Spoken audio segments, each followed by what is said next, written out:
خبیر ہے، ہم سب کے گناہوں کو معاف فرما دے۔ آج ليلة القدر کا انعام ہمیں عطا فرما دے۔ اے رب ذوالجلال، گناہوں سے تھکے ہارے تیرے دربار میں آئے ہیں، یہاں سے اب مایوس نہ لوٹا۔ تیرے حبیب نے فرمایا آج جہنم سے تو لاکھوں کو آزاد کر رہا ہوگا، اے کریم خدا ان میں ہمارا بھی نام شامل فرما۔ اے رب ذوالجلال، اگر تو نے ہمیں معاف کر دیا تو نہ تیری جنت چھوٹی ہوگی، نہ تیری رحمت میں کوئی کمی ہوگی۔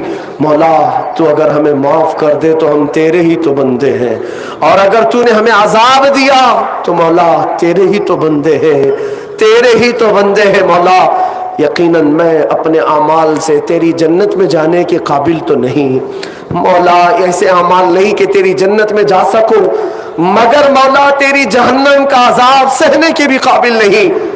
بخش دے مولا تو اپنے فضل سے، بخش دے مولا تو اپنے فضل سے۔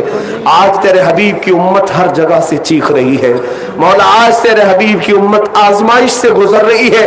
اے کریم خدا ہم سب کے بازوؤں میں حیدری طاقت عطا کر دے مولا، ہماری آنکھوں کو حیا عطا فرما، ہماری زبان کو غلاظت سے بچا لے، ہمارے کانوں کو مغلظات سے بچا لے، ہمارے پیٹ کو حرام لقمے سے بچا لے۔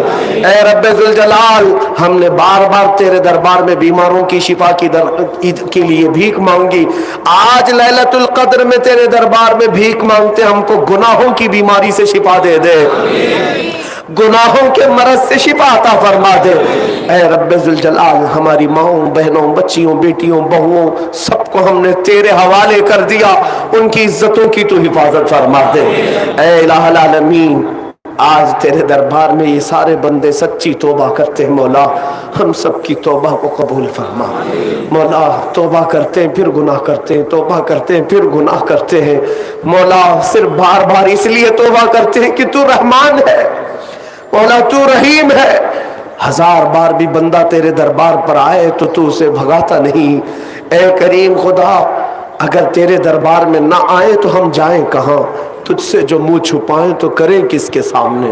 مولا آج جتنے بندے تیرے دربار میں ہاتھ پھیلائے ہیں سب کو معاف کر دے مولا، سب کو اپنی جوار رحمت میں جگہ عطا فرما، ارحم الراحمین اکرم الاکرمین۔ مولا آج اتنا خون بہایا جا رہا ہے، اب تو حالات ایسے آ گئے ہیں کہ ہماری اذانوں پر، ہماری مسجدوں پر، ہمارے محرابوں پر ظالموں کی آنکھیں گڑ گئی۔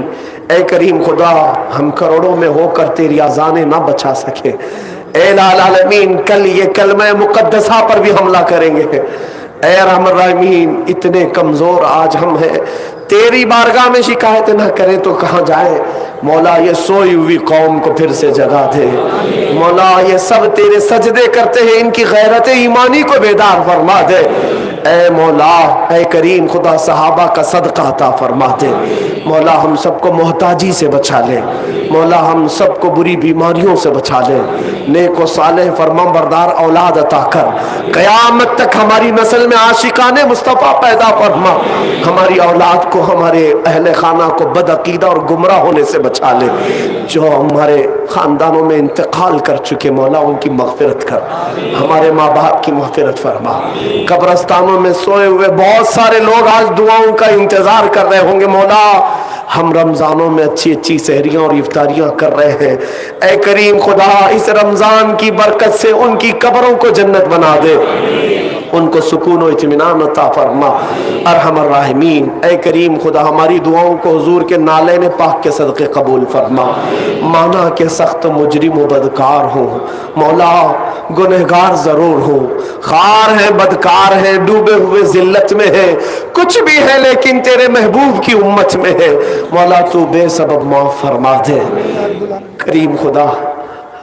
اے رب العالمین، ہم یہاں چونٹی کے کاٹنے کو بھی برداشت نہیں کر پاتے، مچھر کے کاٹنے سے بے قرار ہوتے ہیں، کہیں تو اگر ہمارے گناہوں پر خفا ہو کر قبروں میں جانے کے بعد سانپ اور بچھوؤں کے عذاب ہم پر نافذ کر دے تو بھلا ان کے ڈنک کو ہم کیسے برداشت کر سکیں گے؟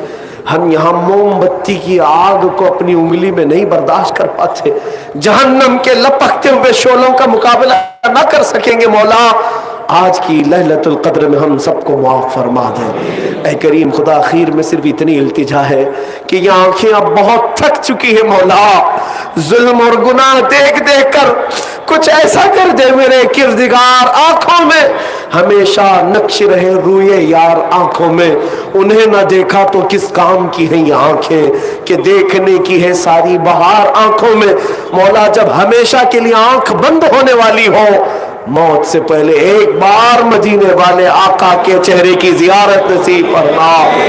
مولا میں گنہگار ہوں اور بڑے مرتبوں کی خواہش، تو کریم ہے خدایا تیری بندہ پروری ہے، دنیا میں ہر آفت سے بچانا مولا، عقبہ میں نہ کچھ رنج دکھانا مولا، بیٹھے جو درے پاک پیمبر کے حضور ایمان پہ اس وقت اٹھانا مولا، حیدرآباد کے سارے خوش عقیدہ مسلمانوں کی عزت و آبرو کی حفاظت فرما، یہ سارے جم غفیر کو مولا مجاہدین اسلام بنا دے، ان کو غازیان اسلام بنا دے، تیرے حبیب پاک کے قدموں میں مر مٹنے والی جان انہیں عطا فرما۔